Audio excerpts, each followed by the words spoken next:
Саламатсыз ба? Саламатсыз ба?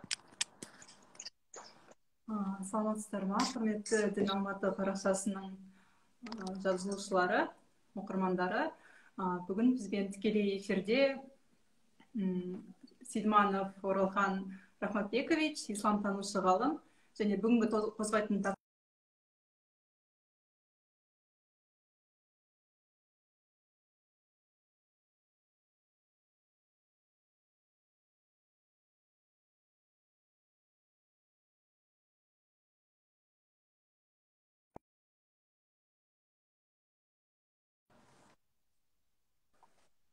Біраз кешіріңіздер, қатып қалды. техникалық ақаулар кішкене болып қалды. Бүгінгі қозғайтын тақырыбымыз ислам дінінің білім алуға деген көзқарасы. Оралхан Рахматбекович, бүгін бізде бірінші сұрақ, жалпы исламның білім алуға деген көзқарасы туралы жалпылай өзіңіз айтып өтсеңіз, ислам дініндегі білімнің рөлі туралы. Саламатсыздар. Күллі мақтаулар мен мадақтар әлемдердің Раббысы Алла Тағалаға болсын, оның сүйікті елшісі пайғамбарымыз отбасына Алланың салауаты мен сәлем болсын. Барлығымызға мәлім, Құран кәрімде ең алғашқы, дініміздің негізгі қайнар көзі болған Құран болатын болса, оның ең алғашқы аятының өзі құлшылық ет деп емес, бәлкім оқы деп түскен. Ғұламаларымыз тіпті дұрыс құлшылық жасау үшін де адамға білім керек дейді. Білім алу керек дейді. Енді бұл білім, қай білім деген кезде ғалымдарымыз шектемейді ешқандай. Тек қана бұл жерде діни білімді ғана айтып тұр деп бөліп жармайды. Бәлкім қай білімді үйренсеңіз де осы аятқа амал еткен болып саналасыз дейді. Қандай да білім болсын. Тіл білімін қолға аласыз ба, әлде бір өндіріс ба, қайсысы болса да. Пайғамбарымыз саллаллаху алейхи вассаламның өміріндегі мен осы білім алуға қатысты келген кезде бірнеше мысалдарды келтіремін. Сол кезде маған өзім таң қалатыным мынау тіл білімін үйренуге қатысты, филологтарға қатысты айта кетейік. Пайғамбарымыздың заманында бір шайқаста қолға түскен тұтқындар болады. Сонда пайғамбарымыз айтады, араларыңнан оқу жазу білетіндер болатын болса, сауаттылар болатын болса, мұсылманның 10 баласын үйретіп берсең, сауатын ашып берсең, саған азаттықты береміз дейді екен. Қараңызшы, ол қайта айналып кеп, қару көтеріп кеп, сенімен қайта шайқасуы мүмкін ертеңгі күні.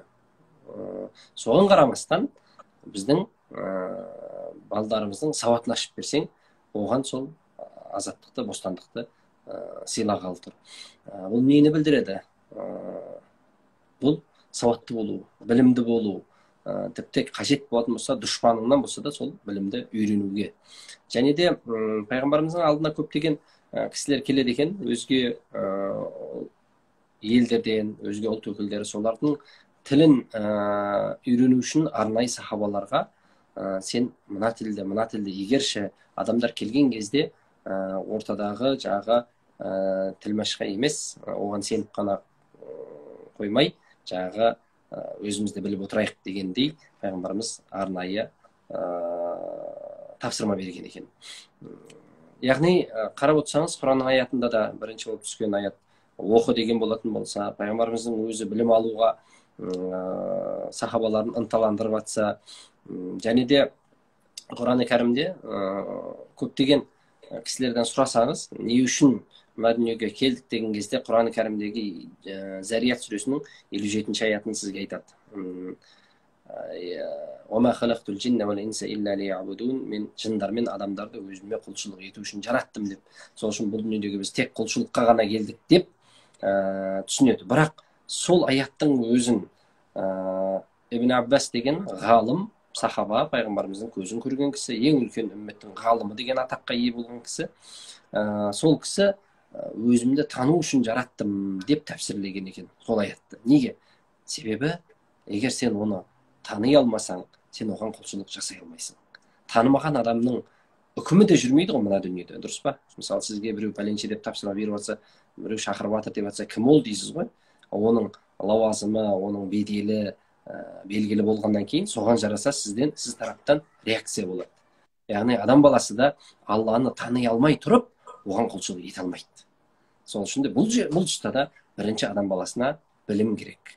Сол үшін де біздің дінімізде білімнің орны өте маңызды, өте жоғары. Мен әдейі мынау діни тұрғыдан айтып кетіп жатқан себебі көп дін ұстанушылардың көбісі білім қатты маңызды емес қой, құлшылық етсек болды деп түсінеді. Жоқ, тіпті құлшылығың дұрыс болу үшін да сен білім алуың керек. Ал енді мына дүниедегі оң солын тану үшін, тіпті өзіңе келген хат хабарды алып, конвертті ашып, өзіңе не жазылды деп ашып оқуың үшін де саған жоқ дегенде әліпбидің білімі керек.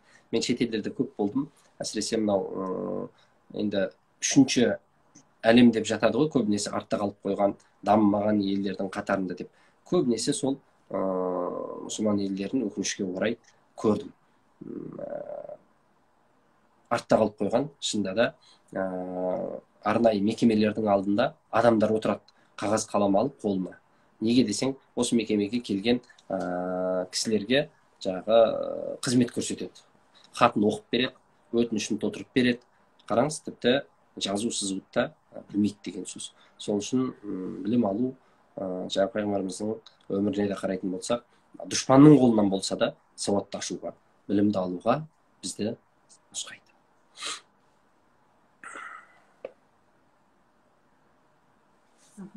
Рахмет. Осы жерде ислам дінінің осы басқа да философия сияқты, география сияқты мысалы зайырлы білім салаларына көзқарасы қандай екенін айтып жіберсеңіз. Иә, жаңағы бірінші сұрақтың ішінде бұны да бір-екеуін қамтып кеттік. Құран кәрімде жер бетін кезіп қарамайсыңдар ма, көрмейсіңдер ма, ғибрат алмайсыңдар ма деген аяттар кезігеді. Шында да қарайтын болсақ, бұл жерден бірнеше ғылымды шығаруға болады. Жер бетін кезіп көру кезде, көру арқылы сіз мысалы көптеген білімге қол жеткізесіз. Тарих болсын, болған оқиғалар, ол жердегі жаңағы географиялық зерттеулер де болады. Жер қойнауын, жер қыртыстарды зерттеу арқылы, мысалы қарау арқылы, қай ғасырда, қай уақытта болды деп тарихшылар ол арқылы да біле алады.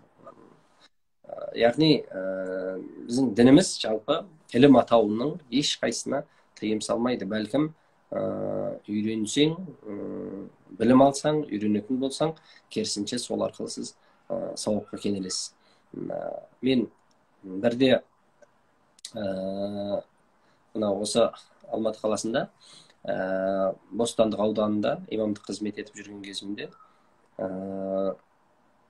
салық саласында жүргендер наурыз ұйымдастырып, наурыз көже ұйымдастырып, үлкен бір ас берді. 10 жылдай өтіп кетті бұған. Содан барсам өңкей жастар сәлде шапанын киіп барғам. Енді жастар коллектив бәрі бір-бірімен сыбыр-сыбыр шүйіркелесіп әңгіме қылып отыр. Әлгі жерде бір ас емес, мысалы уағыз айтып тұрып, бері қарататын. Біраз ойландым, не айтсам екен деп тұрып. Енді әрине наурыз туралы дәріптеу айтылып жатыр ол кезде басшылығы тарапынан. Содан тұрдым да, ал құрметті әріптестер дедім. Жаңа жастардың барлығы мойын бұрып қарап тұр. Жаңа ақ шапандағы сәлдедегі біреу бізге қалай әріптес бұл деп. Содан мен жаңағы әдейі қаратпа сөз қылып айттым да оны. Содан тарихқа жүгірейік дедім. Сіздердің салаларыңыз ел жұрттың тапқан табысынан белгілі бір мөлшерін жинау. Одан кейін ол қайта сол халықтың керектілігіне жұмсалады. Жол жөндеу бар, басқасы бар, мұқтаждар бар, көп балалар бар. Ал енді осыған шамалы тарихқа жүгінейік дедім де мен. Пайғамбарымыз саллаллаху алейхи вассалам заманында осы мұсылмандардың байларының малдарынан алып мұқтаждарға бер деген аят бар. Соған амал ету үшін, яғни зекетті жинау үшін, садақаны жинау үшін арнайы топ құрған пайғамбарымыз саллаллаху алейхи вассалам. Ол топ барып сіздің малыңызды қойдан, түйеден, басқа да мал мүліктеріңізден, жеріңіз бола ма, қандай да активтеріңіз бола ма, соларды есептеп сізге қанша зекет беретініңізді шығарып есептеп беретін болған. Олар сосын соны жинап, ортақ байтул мал дейді, ортақ мұсылмандардың малының жиналатын қорға әкеп құятын болған, сол жерден мұқтаж жандарға таратылатын болған. Ілгеріде бұл молдалардың тірлігі еді. Кейіннен бірте-бірте бөлініп, сіздерге бөліп бердік. Мешіттің ішінде медресе болатын, бірте-бірте медреселер бөлініп, одан діни медресе және де дүниеви медресе болып, одан бірте-бірте университетке айналып, яғни ол да мешіттен негіз алып, мешіттен таралды деп, жаңағы сүннетке отырғызатын да молдалар еді, оны медицинаға бөліп бердік дегендей қылып, жаңағы қалжың ретінде айтып кеттім. Сол үшін менің айтайын дегенім, екеуі екі ұғым емес. Мектепке барғанда да балдарға сұрақ қоямын. Мешіт артық па, мектеп артық па десең, кейбір балдар жаңағы сенің көңіліңе қарап мешіт деп қалып жатады. Негізі екеуі бір-бірінен бөлініп жармайтын дүние. Екеуі де ізгілікке шақыратын, білім алуға. Пайғамбарымыз саллаллаху алейхи вассалам өзінің сол мешітінде отырып сахабаларына тәлім тәрбие беріп білім берді. Ол жерде жаңа айтып кеттім ғой, мешітте отырсың, басқа тілді үйренбе, ананы үйтпе, бүйтпе деген жоқ, барлығына бірдей білім алуға шақырды. Сол үшін зайырлы деп бүгінгі таңда бөліп жатырмыз біз, діни білім, зайырлы білім деп. Ал негізі бөліп жарылмайды. Себебі ислам ғұламаларының өмірлеріне қараңызшы, Әл-Харазми тек қана діни тұрғыдан бір фақих қана бола қойған жоқ, ол математик болды. Ибн Сина, ол әрі философ болды, әрі медицина ғылымда, жай әшейін бір дәрігер болған жоқ. Бәлкім дәріні ойлап шығаратын фармацевт болды ол кісі. Сол үшін де ол бүгінгі таңда біз ауқымы кеңейіп кеткен екен. Мысалы, бір медицинаның өзінен де бүгінгі таңда барлығы бір салада емес қой. Біреу бастікі, біреу көздікі, біреу асқазандікі бөлініп кетті ғой, ары қарай бөлініп жатыр. Солай бұл бір уақыттар болды, діни білім, дүниеви білім деп, зайырлы білім деп, біз екіге бөліп амал жоқ, солай қолданып жүрміз. Негізінде дін мен ғылым екеуі бөлініп жарылмайды. Дін ғылымның атасы деп бабамыз жырлағандай, екеуі бір ұғым. Енді тарихқа тоқталатын болсақ, ислам тарихында жалпы білім мен ғылымға деген бөлінген орын қандай, және осы исламның білім мен ғылымға көзқарасының басқа діндерден айырмашылығы қандай деген сұрақ туындап отыр. Иә, шынында да қарайтын болсақ, Аббасидтер дәуірінде бір қатты ислам білім үйренуге деген қатты құлшыныс болды да, соның бір несін келтіре кетейін мен. Мысалы, үлкен бір жерде, территорияда қалашық салынды. Ол қалашықта ғылымға қызмет ететіндер өмір сүретін. Оларға барлық жағдай жасалған. Ол қалашықтың ішінде өздеріне де, бала шағаларына да жағдай жасалған. Сөйтіп не істейді? Байтул хикма дейді, дәрул хикма деп те келеді. Ол жерде қай саладан болсын бір кітапты сіз аударатын болсаңыз, өзге тілден, араб тіліне, және сол кітапты алып таразының бір шетіне қоясыз. Екінші жағына алтын қойылатын болған. Салмағы қанша тартатын болса, сонша салмақты алтынды алып кете бересіз. Ол араб тіліне аударсаңыз, қай тілде болса да, қандай кітап болсын, ғылымға қатысы бар ма, соны аударатын болсаңыз, сізге жаңағы қалашықта тұрасыз, жағдайыңыз жасалған бір. Екіншіден, жазған кітабыңыздың салмағына жараса алтын алып кете беретін боласыз. Мысалы, медицина сол уақытта бір тілде, бір елде дамып тұрған болса, адамдар сол елдің тілін үйреніп барып, әлгі кітапты оқып, содан кейін игеретін болған. Философия, тағысындағы басқа да әр ғылым. Енді бұл жерде адамдарға қандай жеңілдік туындады? Тек қана араб тілін үйренсең болды. Араб тілін білсең, бүгінгі таңдағы мысалы ағылшын тілі секілді ғой енді. Ағылшын тілінде информация шынында да жетерліктей. Солай емес пе?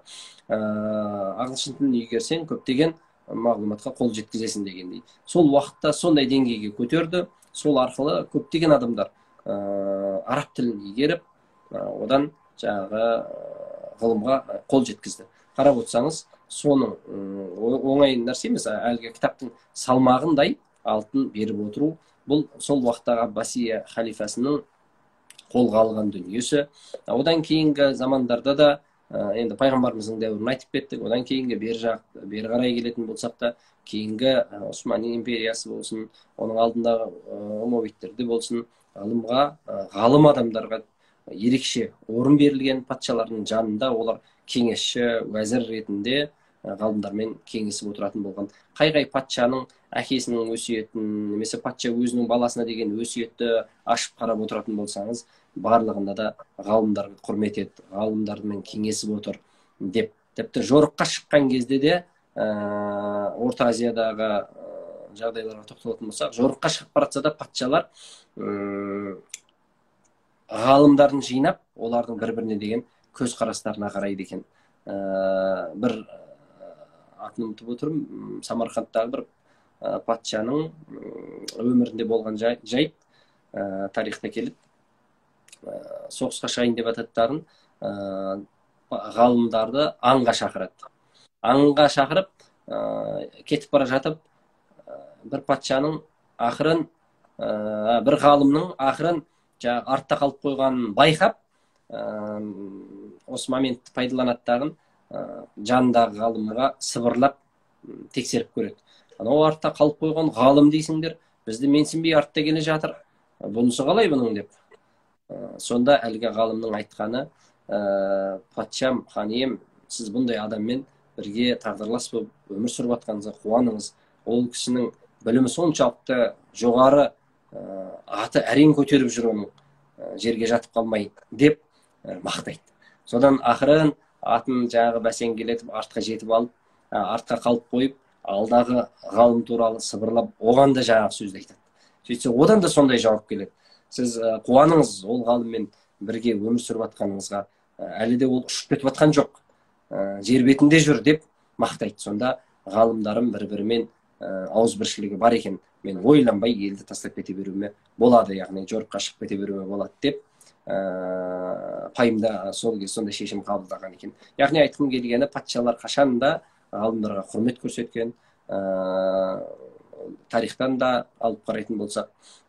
Ал енді өзге дін өкілдері, өзге діндер біздікінен төмен немесе біздікі одан жоғары деп бір бұл жерде бәсекелестік бір нәрсе емес, бірақ анығында ашық, айқын бір дүние бар. Біздің пайғамбарымыз саллаллаху алейхи вассаламға түскен шариғатта, ислам дінінде тізбек деген дүние бар. Силсила дейді араб тілінде. Тізбек деген дүние бар. Пайғамбарымыздан кім жеткізді, одан кім жеткізді, одан кім жеткізді, одан кім жеткізді. Және олардың әрқайсының өмірлері жазылып сақталған. Баста ешбір дінде жоқ ғылым бар. Жарх ва таъдил деген сол жеткізушілердің қаншалықты сенімді екендіктеріне, оларға берілген сипат, оның барлығы да сақталған. Бұл пунктуальностьті талап ететін нәрсе. Оны мына оқыған кісілер жақсы түсінеді оны. Шында да қарасаңыз, Иса пайғамбардан кім жеткізді деген кезде арада 70-90 жыл. 70 пен 90 жылдың арасында бір версияда 70 деп келсе, бір версияда 90 деп келеді. Яғни сонша жыл өткеннен кейінгі адам жеткізіп отыр ол кісінің сөздерін. Арақашықтықта кім жеткізді беймәлім.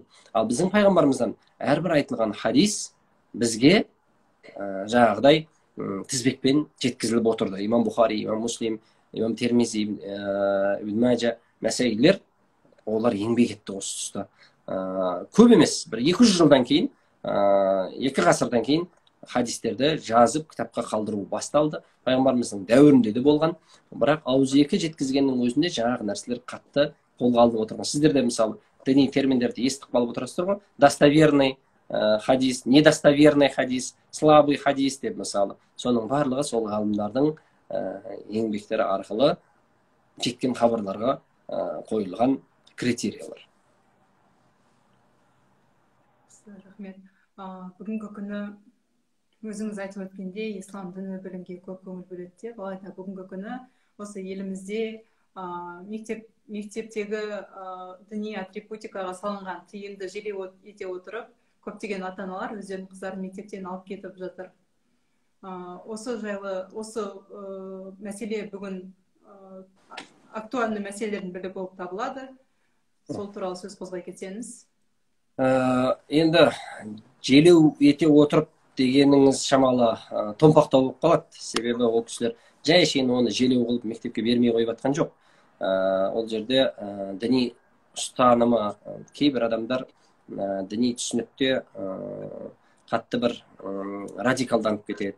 Кейбір адамдар салыстырмалы түрде үлкен зиян, кіші зиян деп отырып бір шешу жолдарын қарастырады. Сол үшін бұл жерде адамның дінін ұстанымдағы дін біреу ақ. Бәрімізге ортақ дініміз дұрыс, ислам діні біреу ақ. Бірақ ұстанушылар әртүрлі. Біреу қатты догматикалық, яғни догма болып кіріп кетіп, өзінің ұстазының айтқаны ғана содан шыға алмай, өзі пайымдай алмай, сондай деңгейге түсіп кетіп жатса, енді кейбір кісілер рационал түрде қарайды. Сол үшін бұл тұста діни ұстанымына байланысты. Енді жақсы шешу жолдарын қарастыру керек деп ойлаймын мен. Мысалы, бұл тұста да бір ортақ сондай мәселе, демек халықтың ішінде талап етіп жатқандар бар ма? Демек бір ортақ мәмілеге, ортақ мәселеге келген жөн болады деп ойлаймын. Мейлі формасында болсын, басқасында болсын. Мысалы, естеріңізде болса, осыдан бірнеше жыл бұрын мектептегі ішкі тәртіп, мектептің тәртібі, мектептің өзінің ауласына кірген кездегі тәртіп деген дүние болады. Сол үшін соған бағыну керек. Оған бағыну, басшыға бағыну деп, мысалы, уағыздарды айттық бәріміз. Солай ғой. Халықты түсіндірдік. Мектепке дейін орамалын тартып барса, оған ешкім ештеңе демейді. Мектепке кірген кезде орамалын шешсін деген секілді талаптар болды. Оған бәріміз құба-құп дедік, айттық, насихаттадық, жүрген жерде оны айттық та. Ал енді пандемия кезінде үйінде отыр ғой, мектепке кірген жоқ қой. Үйінде отырса да орамалын шешсін, сабақта отырсың деп деген кезде көптеген кісілер мектептің тәртібі дедіңіздер ғой, енді не бұл, үйде отырса да шеш деп тұр ғой деген секілді. Енді тәні болмаса да ойымен мектепте ғой деп түсіндіріп жатырмыз енді. Ол жерде бір ғана өзі отырған жоқ, эфирдің алдында мектептің тобы отыр дегендей қылып түсіндірме жұмыстары жүргізілді. Бірақ дегенмен осындай бір ортақ дүниеге келу керек шығар деп ойлаймын. Себебі қатты ол бір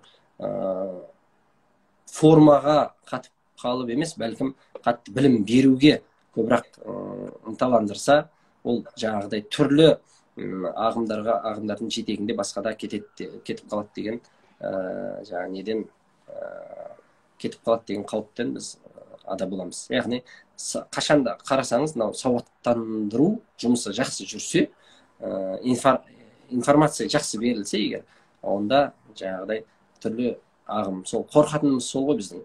Кішкентай бала қазірден сондай неге кіріп кететін болса, ертең не болады болашаққа деген секілді.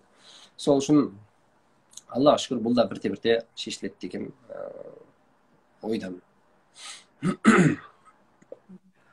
Бүгінгі күні ең өзекті мәселелердің бірі қазір Ауғанстан мәселесі болып жатыр. Талиптер билікке келгелі бері күнде осы туралы жаңалықтарды оқып жатамыз. Сонда есімізге түсетіні 1996 жылы талиптер Ауғанстанда да билікке келген кезде барлық кітапханаларды жауып, кітаптарды өртеп, тек Құранды ғана білім көзі ретінде мойындап, және қыз балалардың оқуына шектеу қойған болатын.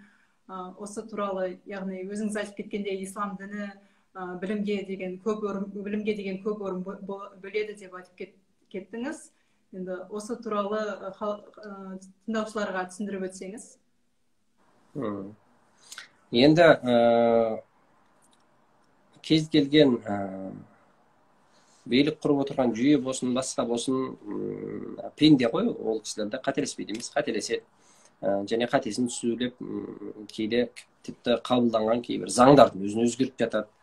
Жалпы ислам діні білім алуға қарсы емес. Оның ішінде Айша анамыз, мысалы, әйел кісі ретінде көптеген хадистерді жеткізген. Абу Хурайрадан кейін деп келеді, кейбіреулер бәлкім одан да көп дейді.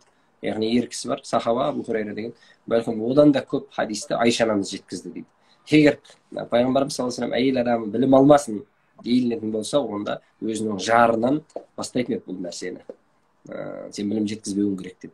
Сол үшін бұл тұста енді кейбір мәселелер болады, заманның талабына сай. Мысалы, бір уақыттар болды, ислам тарихында да әйелдердің үйінде отырып намаз оқығаны абзал болды. Намазға қатысты айтып жатырмын, білім емес, намазға қатысты. Бүгінгі таңдарда керісінше мешітке келіп оқығаны абзал деп айтар едім. Неге? Себебі үйінде, енді мынау пандемияның кесірінен емес, жалпы айтып жатқаным, себебі үйінде толыққанды оған дұрыс ақпарат жеткізіп бере алатын діни маман болмағандықтан, ол мешітке келіп намазын оқитын болса, 5 уақытта болсын, жұмада болсын, көптеген дұрыс діни ақпарат ала алады. Сол үшін де ол заманға қарай да бүйтіп үкімдер, үкім емес, кешіресіздер, пәтуалар өзгеріп отырады. Сол үшін сол уақыттарда олардың түсінігі сондай деңгейде болған болса, ал бүгінгі таңда жаңа басшыларының берген сұхбаттарынан Әл-Жазираға басқаға көріп отырмыз, олар жаңа тыйым салмаймыз, үйтпейміз, бүйтпейміз деп бүгінгі көзқарастары басқаша. Сол үшін олар сол уақытта 96 жылы әйел адамдар білім алмасын деді деп, ислам демек соған шақырады екен деген ұғымға бармаймыз біз. Бұл мәселенің қозғалған себебі осы жақында тағы бір жаңалықтардан шығып жатыр. Ауғанстанның барлық жерінде емес, кейбір елді мекендерінде әйелдерден үйден шығуға, мектепке баруға тыйым салынды деген, осы туралы өз пікіріңізді тағы білдіріп кетсеңіз. Олардың демек өз ұстанымдары ғой, ол дін ол нәрсеге бұйырмайды. Мен жаңа ашық айқын дәлел келтіре кеттім. Пайғамбарымыздың жары Айша анамыздың өзінің ең еңбегі, тек қана ол кісімен ғана қалып қоймайды. Көптеген ислам тарихында қарасаңыздар, біздің Рабия Адауия, мысалы Мысырда өткен Рабия Басриялар бар, біздің өзіміздің домалақ анамыз, басқа да алып қарайтын болсаңыз, көптеген әйел кісілердің елге, қоғамға қосқан үлестері өте жоғары. Ал үлес қосу үшін мынандай бір сөз бар, илім деген сөз араб тілінде айн, ләм, мим, 3 әріптен тұрады. Орнын ауыстырсаңыз, амал деген сөз шығады. Ілім алған адам ғана амал жасай алады. Қолынан тірлік келеді, қолынан іс келеді. Содан ләмә, тағы да үшеуінің орнын ауыстыратын болсаңыз, ләмә деген сөз шығады. Жарқырау, нұрлану. Ол адам жарқырап, нұрланып, қашанда егер сен еңбек етсең, ерінбей. Еңбек ету үшін де саған білім керек. Айналып келгенде білімге тіреледі. Сол үшін білім алуға ешқандай дініміз тыйым салмайды. Рахмет сұхбатыңыз үшін. Енді осы тікелей эфир барысында қойылған сұрақтар болса, жауап беріп өтейік. Саламатсыздар ма? Иманбаев Алматыдан түскен сұрақ, вакцина жайлы айта аласыз ба? Мен арнайы осы неге қатысты сұхбат беріп кеткем. Сол сілтемені көрсете қойсаңыздар, сол жерде толыққанды. Енді қазір ол бір-екі нәрсемен қозғалып кететін нәрсе емес, айтатын сөзіміз. Кеңінен түсіндірмесең, қазір отрывокты кесіп алады, ой, бұл да андай екен, бұл да мындай екен дейді. Сіздерге осы дін істері басқармасына берілген менің арнайы жарты сағаттық сұхбатым бар. Рахмет. Келесі сұрақ, ижаж деген не? Білмедім, түсінбедім. Ижаж деген не, ұстаз? Абилжамов сұрап отыр. Түсініксіз бе, ижаж деген? Сұрақ түсініксіз. Келесі сұрақты қояйық онда. Мешітте отырып та жат ағымдар, қатарғындар саны көп емес пе? Мешітте отырып? Да, жат ағымдар, қатарғындар саны көп емес пе? Сұрақ сіздерге түсінікті ма? Мешітте отырып, жат ағымдар саны көп емес пе? Иә. Мешітте отырған жат ағымдар саны деп атқан шығар. Жат ағымдар саны енді ресми деректерде кейбір жылдар айтылды ғой, бір 20 мыңның төңірегі деп айтылып жатты. Миллион намаз оқитын миллион болатын болса, оның ішінде 20 мың. Көп цифра емес, салыстырмалы түрде, бірақ 20 мыңның өзі де аз емес, жеке алғанда. Ал енді мешітті ашпасақ оларға, мешітке келмей десек, қайға барады онда? Өздері тығылып, одан ары радикалданады. Сол үшін мешітке келе бергені жақсы. бірте болса бірте естіп ақырын беті қайтып атқандары жоқ емес бар. Келесі сұрақ Алмаздан. Ассалаумағалейкум, неге кәфир, сен кәфир дейтіндер көбейіп кетті? Қай өңірде екенін білмедім, бірақ мен қателеспесем 10 жыл бұрын бұл нәрсе қатты белең алған болатын. Қазір аса көп емес. Тәкфіршілер ғой енді, күпірге шығарады. Ол жаңағы ақида деген ілім бар. Сол жерде қозғалатын тематикалар бар.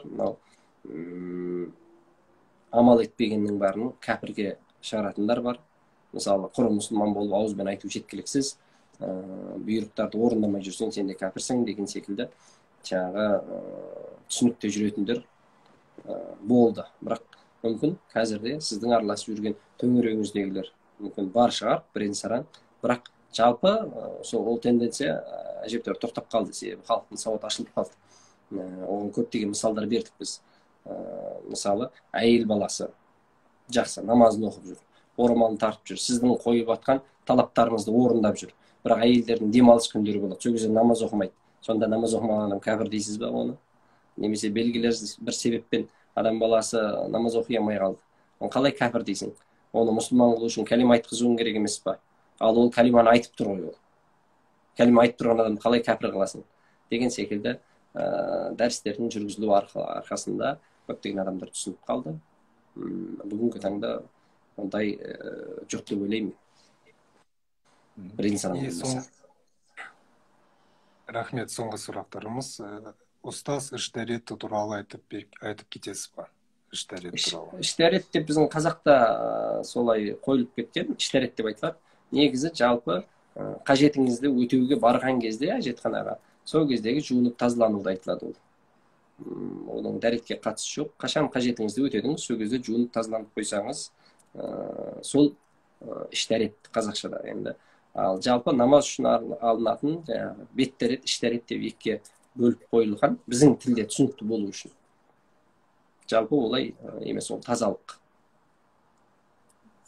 Яғни намаз алдындағы дәрет пен бұл кісі дәрет екеуі екі бөлек түсінік. Көп кісілерді білем, намаздың алдына баратқан кезде міндетті түрде құманды көтеріп әжетханаға қарай кетіп баратады. Ол қажет болмаса да іш дәрет алам дейді. Қажет емес ол. Ол сен барған кезіңде тазалығыңды өтеп қойған болсаң болды. Намаздың алдында ол жаққа кірудің қажеті жоқ. Дәретіңізді аласыз, бет дәрет, кәдімгі қол, ауыз, мұрын, бет, қол тірсеккен жу, басқа мәстап, аяғыңыз жуаста болды. Осы дәретпен барып намазыңызды оқи бересіз.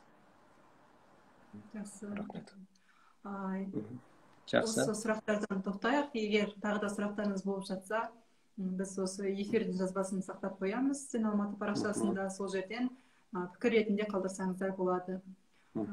Оралхан Сейітманов парақшама да егер тікелей сұрақтарыңыз болса қоя берсеңіздер болады. Сіздің парақшаңызды да белгілеп қоярмыз осы жазбаның астында. Сізге үлкен рахмет, уақыт бөліп бізбен бірге тікелей эфирге шыққаныңыз үшін, осындай өзекті мәселелерді талқылауға. Жақсы, сіздерге де рахмет. Жақсы, рахмет.